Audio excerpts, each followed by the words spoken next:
en hojas de papel. ¿Quieres ser la protagonista de tu vida y brillar a cada momento? Ludic Parlor Salón es la solución. Contamos con servicios de manicure, pedicure, mini spa, mani y gel color, pedi spa, cortes, tintes, spa para cabello y mucho más. Visítanos, Boulevard Morelos, número 717, local 4, en Plaza Terza. Haz tu cita al 688-1286. Aprovecha las promociones por aniversario. Ludic Parlor Salón, siempre a la vanguardia.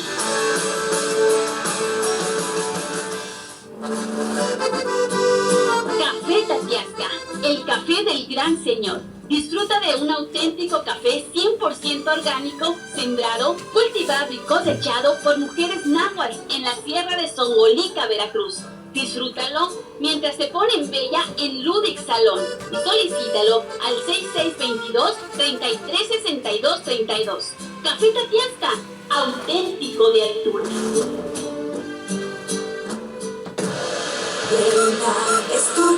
Preparatoria Educativa Pirámide del Sol, incorporada al Cobach.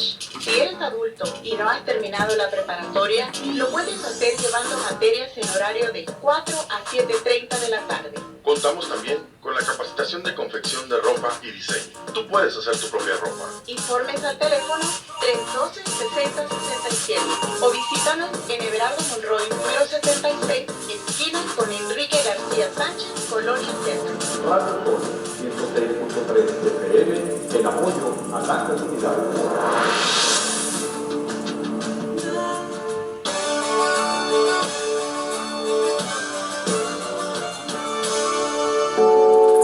Estamos escuchando Radio Sol 106.3 FM. Un nuevo brillo de radio.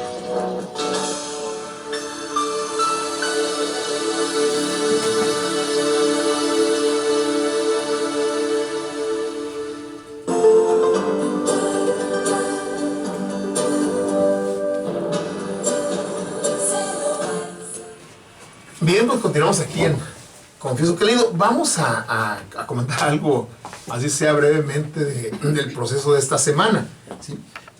En la portada trae dos temas fundamentales.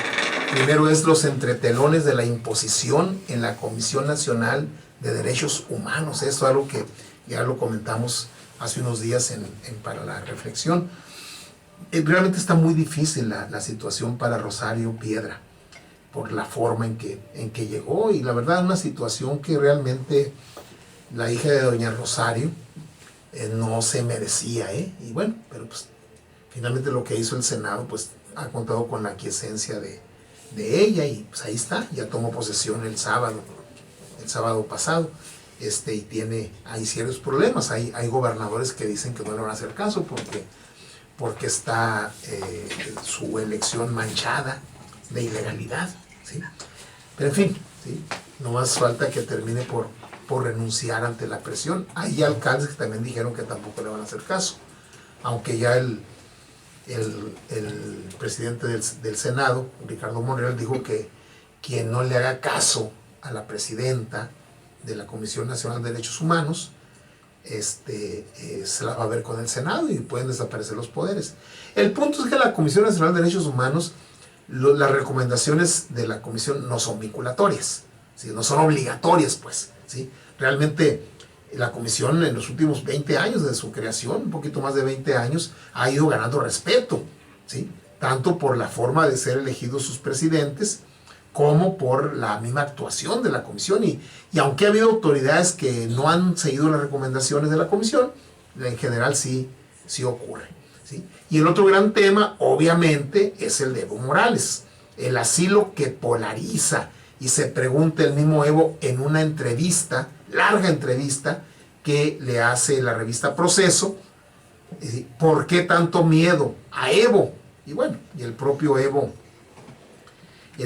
da respuesta en esta entrevista que le hace el periodista Mathieu Tourlier, ¿sí? Y algunos temas que vienen aquí. ¿Cuáles son, Edna, los temas? pues la política exterior, Evo Morales, no aceptan que los indios puedan hacer historia. La falaz relación del ejército con Evo Morales, perdió la calle y también la presidencia. Esos 3 artículos tienen que ver con la presencia de Evo Morales aquí en México y obviamente con la situación que vivió en Bolivia. Dice, ¿por qué tanto miedo a Evo? Y el mismo Evo se responde, dice, no aceptan que los indios puedan hacer historia, dice, ¿sí? Y luego hay un artículo de Rafael Croda. Rafael Croda es un corresponsal de Proceso en Sudamérica y conoce allí lo que es Brasil, lo que es Argentina, Chile, el propio Bolivia, y dice la falaz relación del ejército con Evo Morales, porque según esto había una relación muy buena entre los generales y Evo, y resultó pues que no era tanto. Y hay un artículo de un periodista, John Paul Guzmán, que hace un recuento de qué fue lo que pasó, ¿sí? Aquí vamos a ver algunas cosas de esa, ¿sí? de ese reportaje. Bueno, el primer reportaje, que es más que reportaje, entrevista que le hacen a Evo Morales. Con menos de una semana exiliado en México, Evo Morales, primer presidente indígena de Bolivia y quien fue presionado de sorpresa para renunciar a su mandato por las Fuerzas Armadas, habla con Proceso. En su conversación, el exmandatario apunta que está en espera de que la Asamblea Boliviana rechace o apruebe su renuncia, y si la rechaza, dice estar preparado para volver en cualquier momento. Insiste en su disgusto hacia las Fuerzas Armadas, a las que su gobierno dio un tratamiento favorable, y se expresa con desprecio a Luis Almagro, secretario general de la OEA, de quien dice que está en campaña para ser ratificado y haciendo el juego a la derecha, acusándome a mí de autogolpe.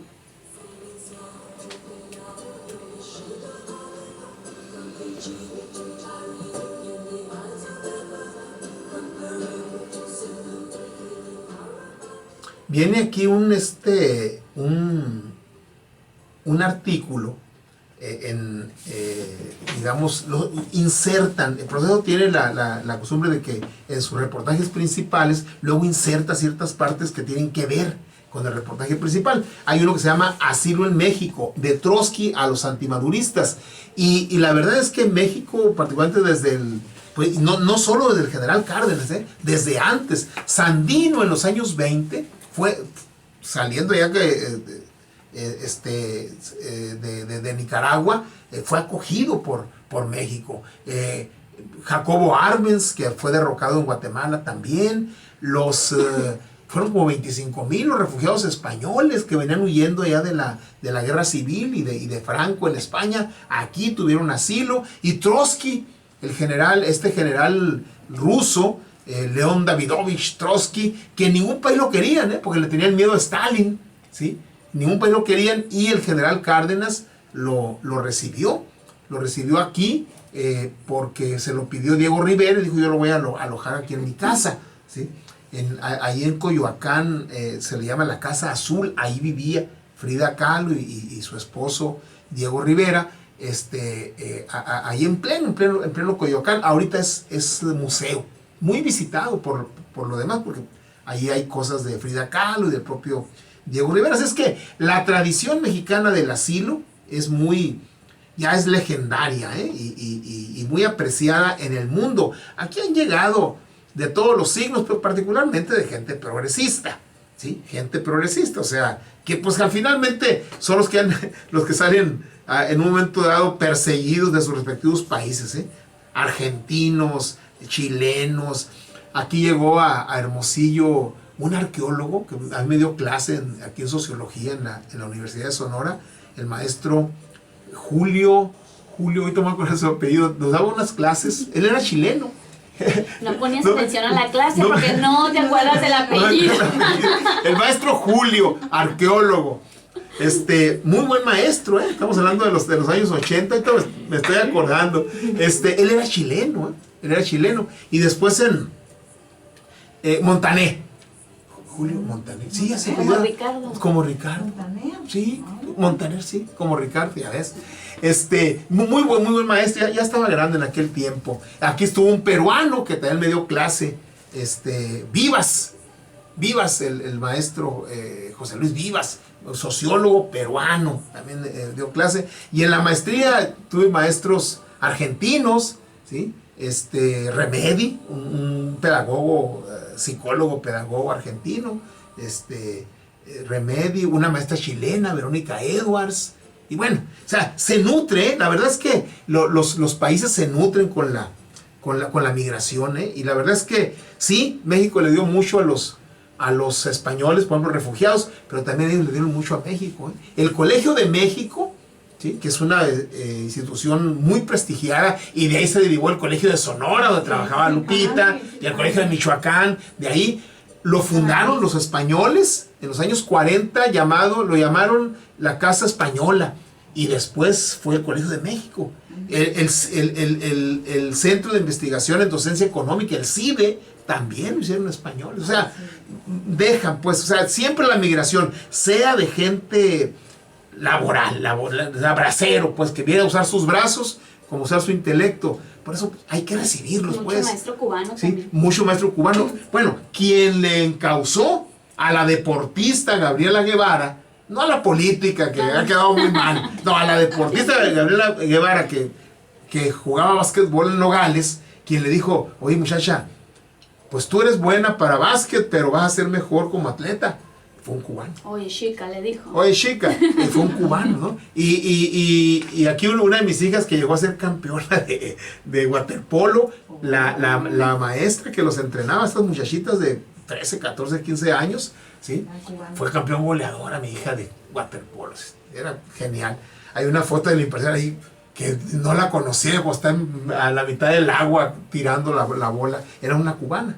En fin, entonces no hay que ni tenerle miedo ni repeler, ¿eh? Y además no se va a poner uno a decir, este sí porque piensa como yo y este no porque piensa diferente a mí. No. Si aceptamos el asilo debe ser a everybody, ¿no? A todos, porque esa es la figura del asilo. Un trotskista, es que yo no soy comunista, pues no importa. Evo Morales, no, pues es que yo no soy indígena, pues no importa, ¿sí? O sea, no, el asilo es un derecho humano. Y el maestro Julio, arqueólogo, una vez dio una plática al respecto, ¿eh? Y la verdad es, creo que Montané, ¿sí? Bueno, en la falaz relación hay una clave para que se las voy a pasar, ¿sí? ¿Cómo le haces en la computadora para buscar una información? Aplazas una tecla, ¿no? La tecla apropiada, ¿sí? Puede ser enter, puede ser otra. Yo hace años encontré cuál es la tecla con la que funciona mi cerebro, ¿sí? Cuando me quiero acordar de algo, ¿sí? Cuando me quiero acordar de algo, yo digo, ahorita me voy a acordar. Y yo sigo con otra vez y al rato, ¡pum! Me llega. Hay veces que llega como a las 24 horas. Por eso que le digo, con ustedes me acordé pronto. Pues si me hubiera acordado mañana, les hubiera dicho, Julio Montaner, ¿ese qué? Es el profesor que ya me llegó la inspiración. Entonces, cuando ustedes quieran acordarse de algo, digan, ahorita me voy a acordar, ¿no? Y si esa palabra mágica que es como ábrete sésamo, no les funciona a ustedes, búsquense una y su cerebro, resetéenla y su cerebro va a funcionar. A ver, la relación de Evo con los militares. Pues la crisis política de violencia y caos en Bolivia pasa por sus fuerzas armadas. De tradición golpista, durante casi 14 años parecía que el ejército y Evo Morales habían construido lazos sólidos, hasta que el domingo 10 el general William Calimán. Es Calimán, no Calimán, tiene acento, okay. Pero entonces, se puede leer Calimán porque hasta con K. Calimán, es Calimán. Sugirió su renuncia como presidente. ¿Qué tronó en esa relación? ¿Qué tronó? ¿O qué tronó? Sí, ¿qué tronó? ¿Qué tronó en esa relación? No veo bien. Con los militares. Académicos y expertos advierten rastros de una mano negra que desde Estados Unidos impactó contra Evo y exponen el papel histórico de los militares, su capacidad de adaptarse ante el gobierno en turno y las posibilidades de que también le den la espalda a Jenny Áñez, autoproclamada presidenta constitucional. La verdad que no está fácil, ¿eh? No está fácil para Bolivia.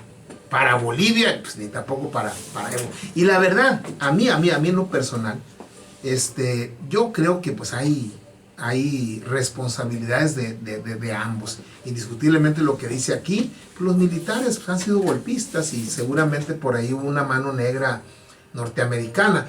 Aquí ocurrió con Victoriano Huerta, con Wilson, el embajador norteamericano, pues, también pasó.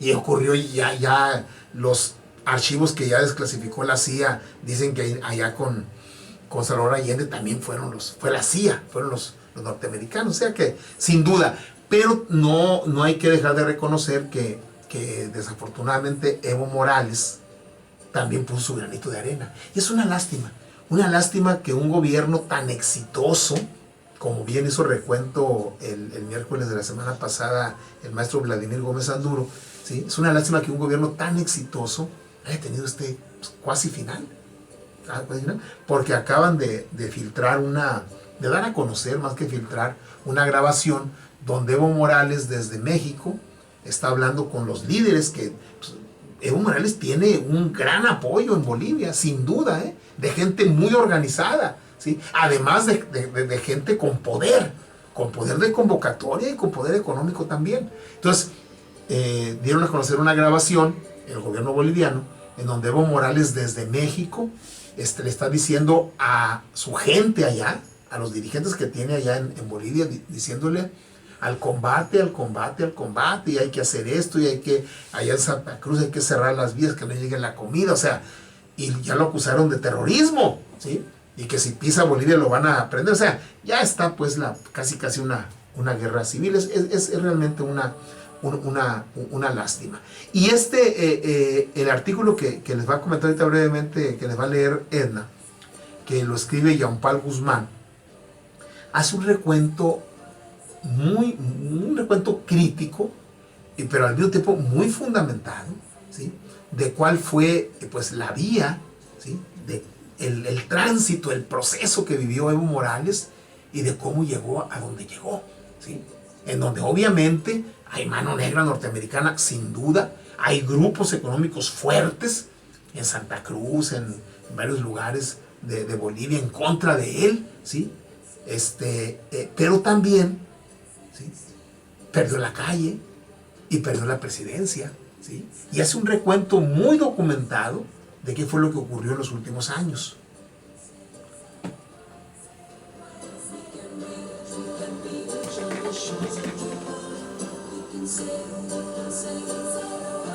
El no haber respetado el resultado del referéndum del 21 de febrero de 2016, el postularse nuevamente como candidato presidencial, realizar cuestionadas elecciones y la caída del sistema en Bolivia son algunas de las razones que explican el estallamiento de las manifestaciones que llevaron a Evo Morales a abandonar el poder y asilarse en México.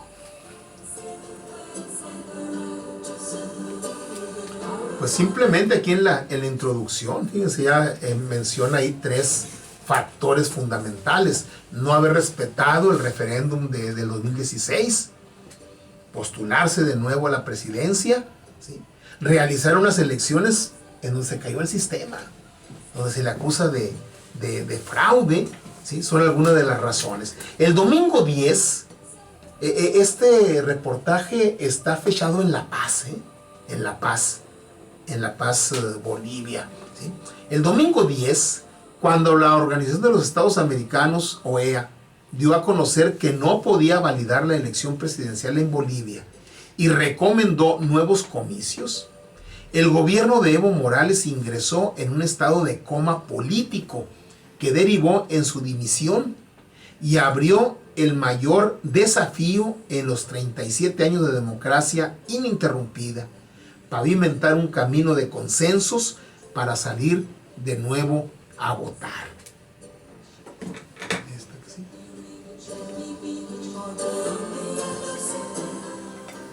En una democracia consolidada, la convocatoria a otra elección sería un procedimiento común, pero en Bolivia, con Morales desde México, con una con una presidenta interna sin mayoría legislativa, sectores sociales leales al expresidente en pie de lucha y una mayoría ciudadana decidida a no volver al reciente pasado, es un laberinto que por el momento no tiene salida. La causa del quiebre en Bolivia, según analistas, está en una grieta que socavó la... Ahí se quedó. Espérate, me voy a acordar. Es un laberinto que al parecer no tiene salida. Fíjense, la verdad es que yo preveo que se van a vivir situaciones muy, muy problemáticas. El Congreso de Bolivia tiene mayoría el MAS. El MAS es el movimiento al socialismo, que es el que postuló a Evo Morales. Entonces, como bien dice en la entrevista que le hace Mathieu Tourlier a Evo Morales, dice, yo presenté mi renuncia, pero falta que el Congreso no la acepte. Tiene mayoría ahí. Si no la acepta, pues va a entrar todavía en una crisis mayor, la democracia boliviana. Pues entonces, ¿qué va a pasar? Como no te aceptó la renuncia, regresa, ¿sí? Pero el cargo para el que fue postulado y ganó, digamos, a pesar de que estaba prohibida la reelección ya, y que lo ganó hace 4 años ya, concluye en diciembre.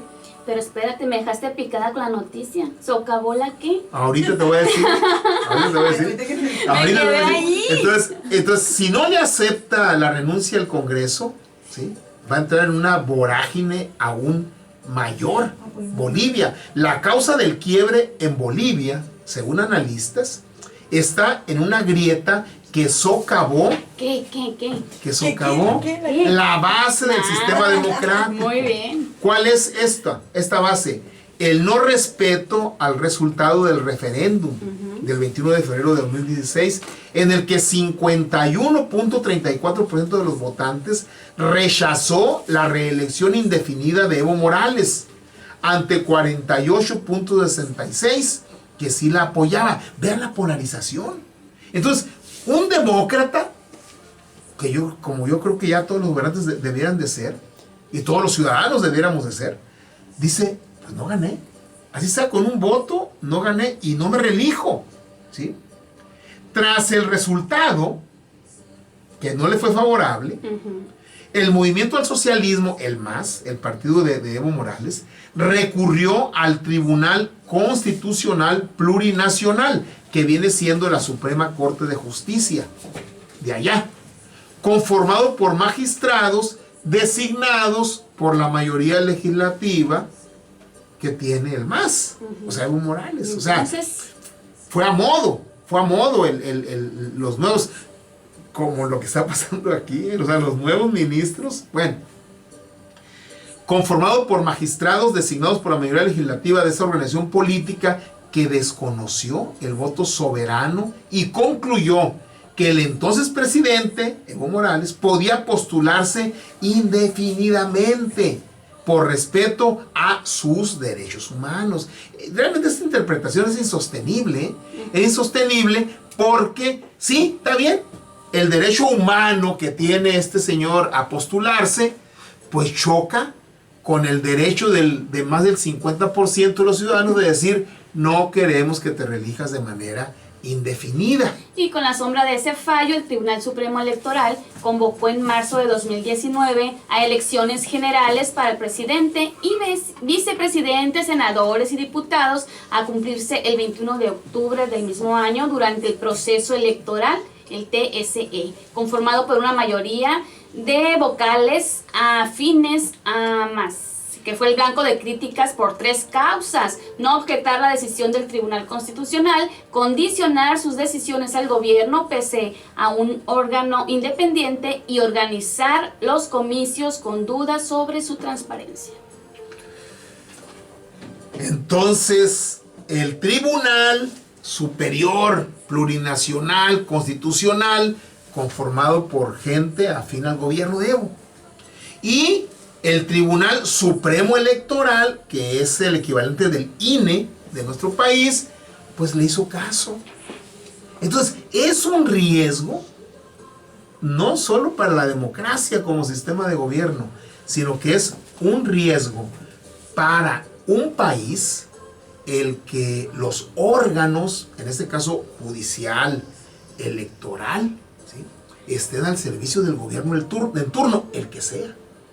Nosotros ya vivimos esto, ya lo vivimos en la época del viejo PRI, del viejo régimen, ya lo vivimos. Acuérdense que aquí hemos comentado que el presidente de la Comisión Federal Electoral era el secretario de Gobernación. Eso permitió que se cayera el sistema en el 88, no le reconocieran el triunfo a Cuauhtémoc Cárdenas y llegara como presidente Carlos Salinas. Esa película ya la vivimos. Entonces, por eso muchos en este país no queremos que la Suprema Corte de Justicia sea incondicional del presidente en turno, quien sea, ¿sí? Ni queremos que el Instituto Nacional Electoral, que es el que hace las elecciones y va a hacer los referéndums y va a hacer la revocación de mandato y todo lo demás, no queremos que sea afín al presidente en turno. No puede ser. Yo creo que tienen que verse en el espejo de Evo Morales y en el espejo de Bolivia. Muchas gracias, señorita.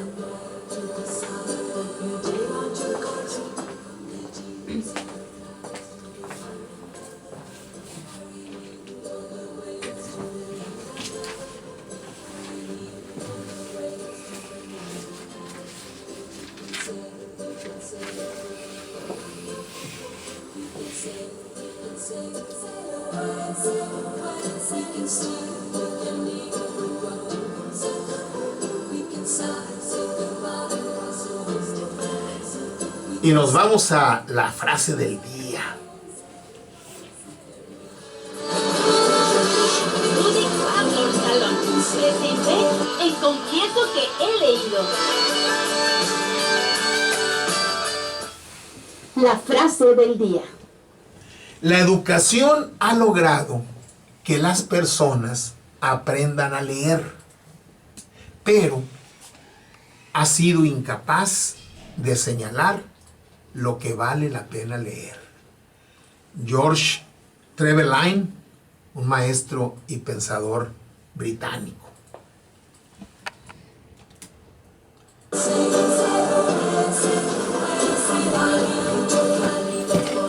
Es que la escuela les enseñó a usted a leer, y aquí en Confieso que he leído, pues le ayudamos a que escoja, elija qué leer.